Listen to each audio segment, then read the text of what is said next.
Villages with contraindications. This is a story I heard from an acquaintance of mine. His parents live in a depopulated village on the Sea of Japan coast in Tohoku. Even so, it seems to have become quite convenient these days.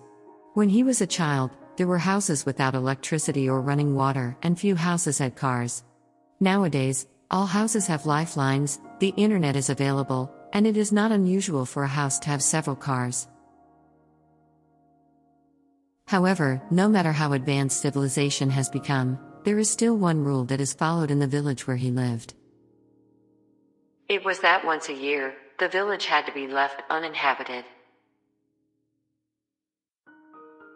You may think this is ridiculous, but it is indeed an old rule that is still practiced today. I can't tell you what day of the month it is, but there is no doubt that such a forbidden day still exists. As the day draws near, the villagers start preparing to move. They lock their doors and leave their homes for a day. No one is allowed to stay in the village from the night before until noon the next day, and no one is allowed to come back.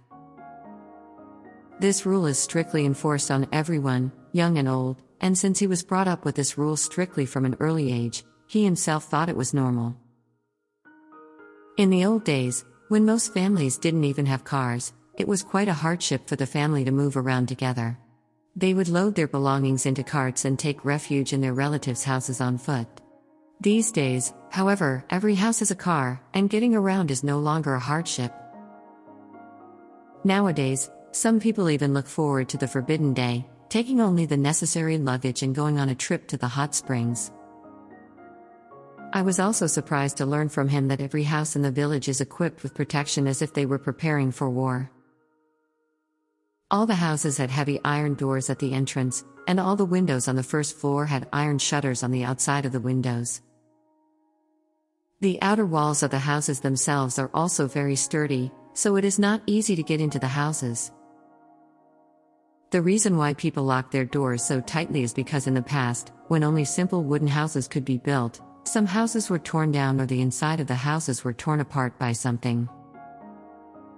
As you can see from the above, the reason why the entire village is made uninhabitable on that day every year is not just a legend or a ritual, but a way to protect themselves from something that will come on that day. So what is this something that makes people so afraid? There is a hint in the story I am about to tell.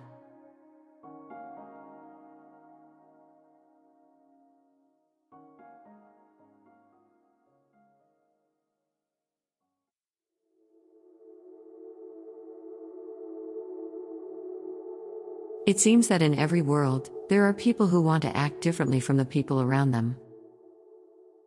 In the village where he lived, there was one such couple. They were originally born and raised in the city, but for some reason, they moved to the village where their relatives lived. They had no children, got along well with the surrounding villagers, and lived a simple life with just the couple. However, they had no idea about such old customs. Of course, the villagers tried to explain and persuade them seriously, but they just laughed and listened to them. Finally, a few months after they had moved in, the day finally came. By that time, his wife had come to understand the rules of the village and was planning to leave the settlement on that day as a temporary refuge. But her husband did not want to understand the rules of the village. Indeed, for her husband, who had moved to the area for some reason or another, there might not have been any other place for him to take shelter. So one of the villagers sensed this and suggested to them, "Let's take shelter together at my relative's house, you guys." But by that time, her husband was also quite stubborn and refused to take refuge. The day before, his wife also realized that he would not evacuate and decided to stay with him. The villagers were all saying, "What a foolish thing to do." But one old woman, who was very close to his wife, gave her some advice: "No matter what happens, don't ever scream or open your eyes. It's the only way to survive." The old woman then handed her a small hand-carved statue of Buddha and said, "Hold on to it tightly at that time. It won't help you, but it will give you some peace of mind."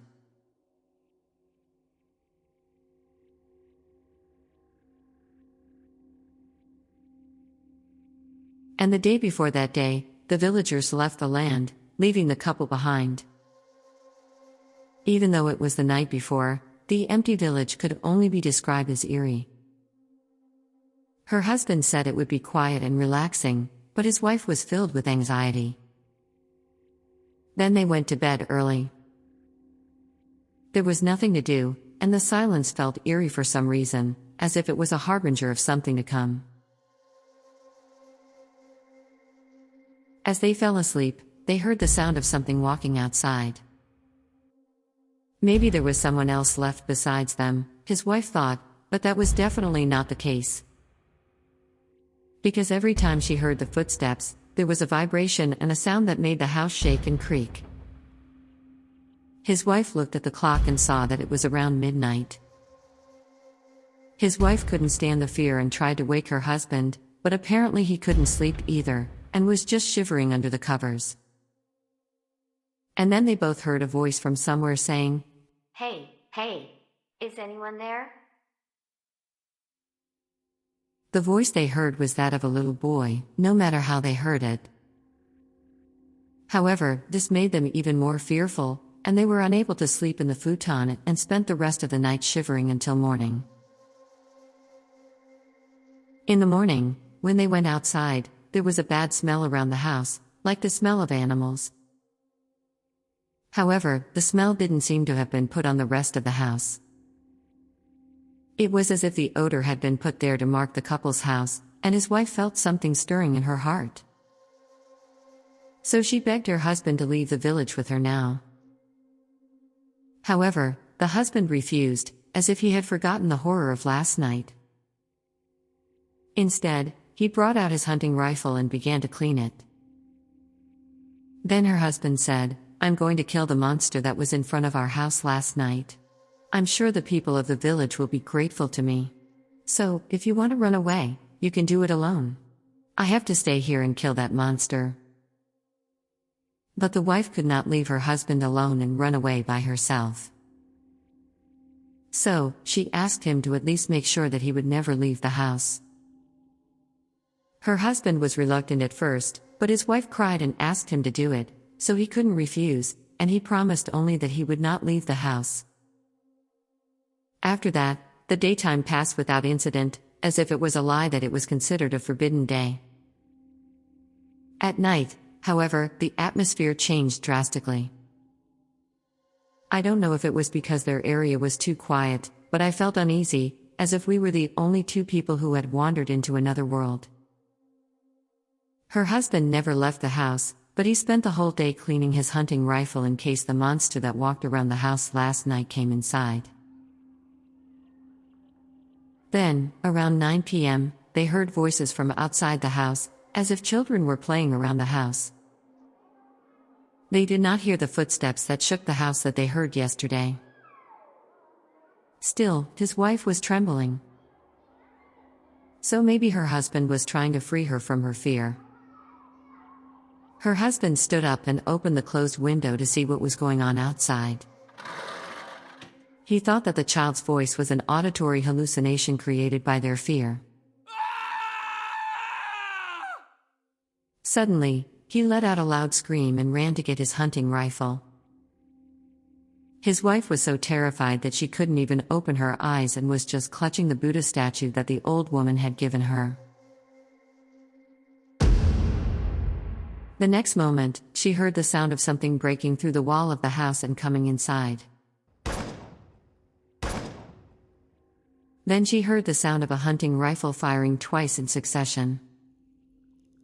She closed her eyes desperately, tears streaming down her face.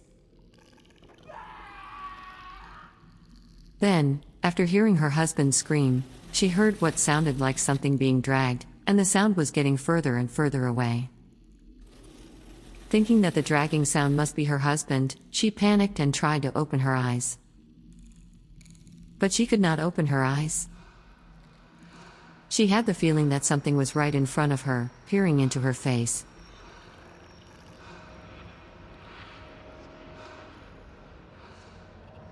She could hear the breathing coming from in front of her.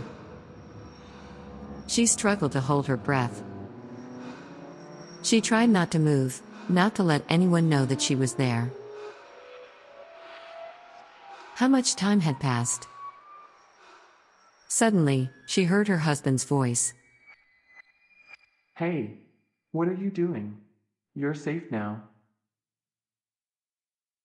It was definitely her husband's voice.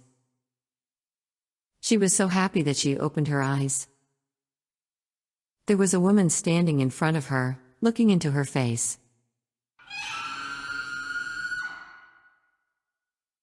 The woman reaches out her hands to his wife's face, which is frozen in fear. Then, suddenly, she couldn't see anything and just fainted.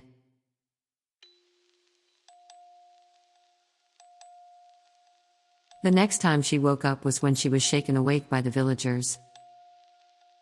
But even though she was awake, as usual, she could not see anything. When she went to the doctor, she found that both her eyes had been removed cleanly. There was a horrible animal smell in her house, and her husband had disappeared. Later, what appeared to be hair from his head was found on the ground near a pond at the edge of the village.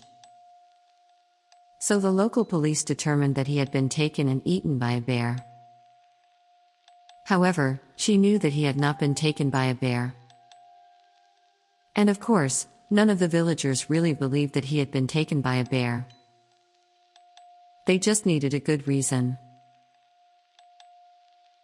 After that incident, the villagers were forced more strictly not to stay in the village. And in the end, without even knowing whether something would come every year, there still exists a day once a year in that village that is uninhabited. It must be, and always will be, forever.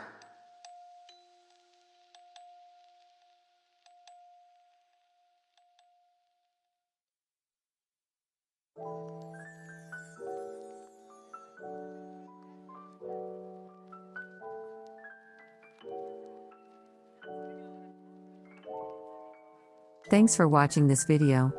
How did you like this story? If you like this video, please give me a thumbs up, subscribe to the channel, and share it with your friends. If you have any feedback on this video, please leave me a comment down below. I'll see you in the next video.